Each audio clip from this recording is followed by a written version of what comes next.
Did you know there's a country where entire cities were reshaped? Not by war, not by politics, but by desire? A country where, for decades, sex wasn't just taboo or temptation. It was business, industry, survival. Welcome to Thailand, the land of smiles, silk, and shadows.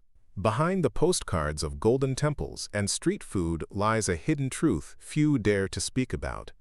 How a nation became the global capital of sex tourism. This isn't about judgment, it's about facts, power, history, and what happens when poverty meets fantasy. Before we begin, take a second to subscribe, leave a comment, and hit the like button. Because in this series, we're not holding back, and your support helps bring truth to light. To understand why Thailand became what it is today, you have to go back, way back, before the bars of Bangkok. Before the full moon parties, before the flights packed with lonely men seeking company, it started with something entirely different: war. During the Second World War, Thailand occupied a strange place on the world map. Though never formally colonized like its neighbors, it played both sides, aligning with Japan, then pivoting toward the Allies. But the real shift came decades later, during another conflict, the Vietnam War.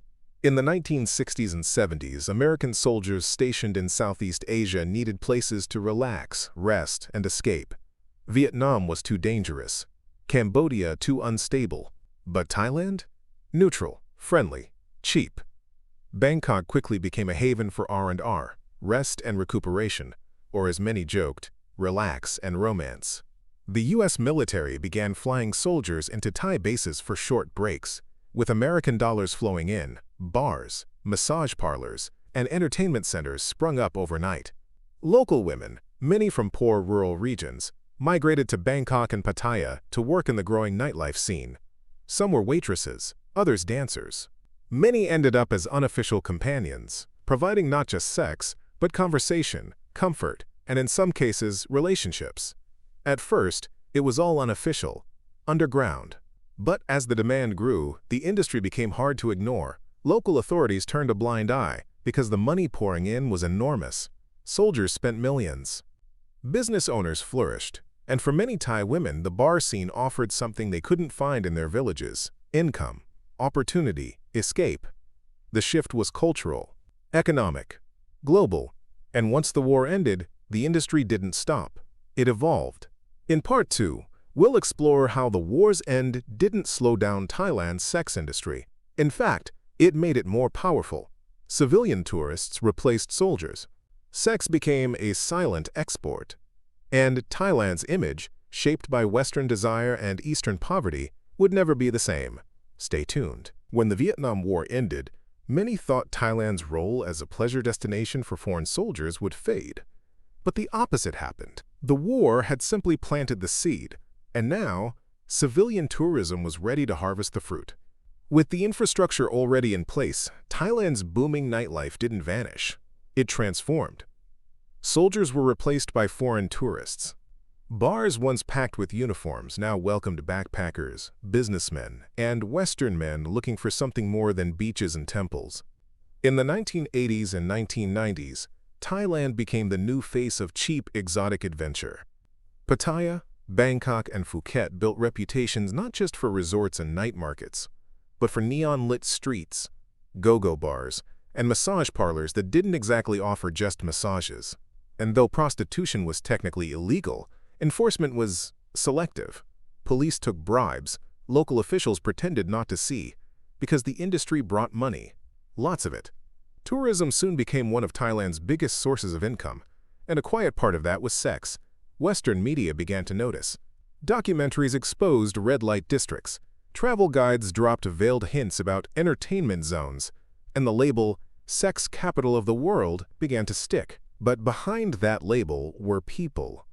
Tens of thousands of women and men working in bars, clubs, and streets. Many came from poor families in the countryside. They weren't trafficked in the dramatic sense. They came by choice.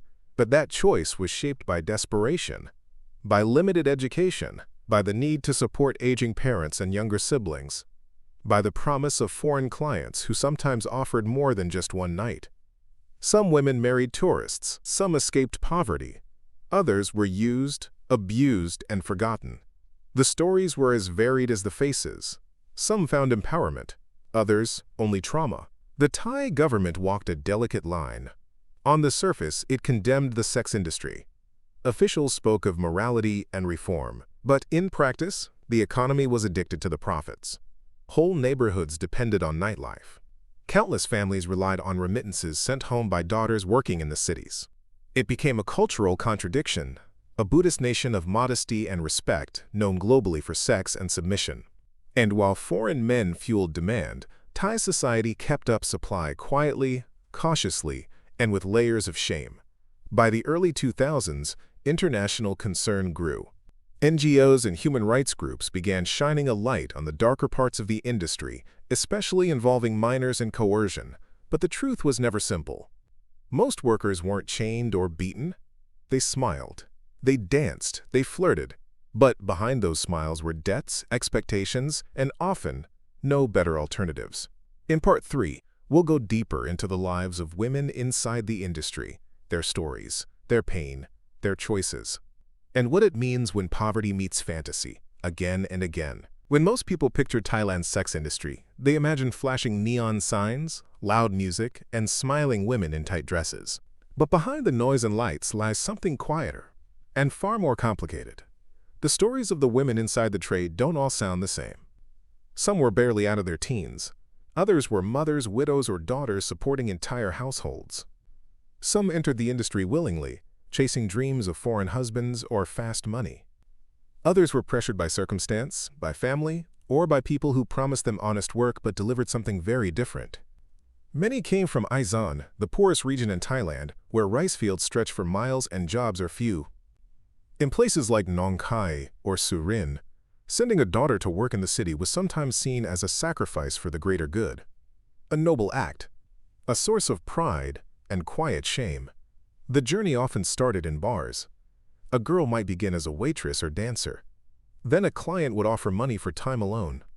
And once that line was crossed, it was hard to go back. Some women formed bonds with regular clients. Others learned to fake everything. A smile, a laugh, a moan. It became survival, an act, a ritual. And as long as the customer paid, the show continued. Foreigners often saw these women as willing participants. But what many failed to realize was the emotional toll. The need to pretend. To comfort drunk strangers night after night. To smile when your heart was breaking. To pretend you're in love when you're just hoping the man in front of you doesn't turn violent. Abuse happened, often. Physical, verbal, emotional. Clients didn't always see the workers as people. They were products, fantasies, disposables. And while some women escaped through marriage or luck, others spiraled deeper into drugs, debt, and despair. Mental health was rarely discussed.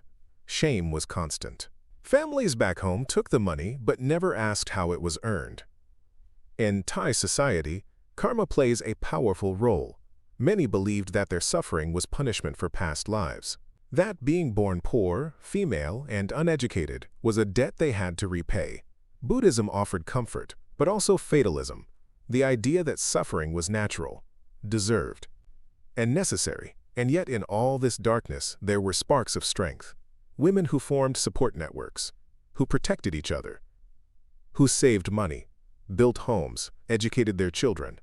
Some left the industry to become activists, counselors, teachers. They turned their pain into purpose. In Part 4, we'll explore how Thailand's sex industry began to change with the rise of technology, global tourism, and shifting attitudes. Because while the world was watching Bangkok's red light districts, something new was happening online, and the business of fantasy was evolving fast. By the early 2010s, Thailand's sex industry was undergoing a silent transformation. Tourists still flocked to red light districts like Soi Cowboy, Nana Plaza, and Walking Street in Pattaya, but something was shifting. Technology had arrived, and with it, the rules of the game began to change. No longer did men have to wander through bars to find companionship. Now, It could be arranged online, through apps, chat rooms, and social media. Entire platforms were built around dating, though everyone understood what was really being offered. Transactions became faster, more discreet, and harder to trace. For many women, it meant more control. They could choose clients, set terms, and avoid the physical risk of bar culture. But for others, it brought new dangers.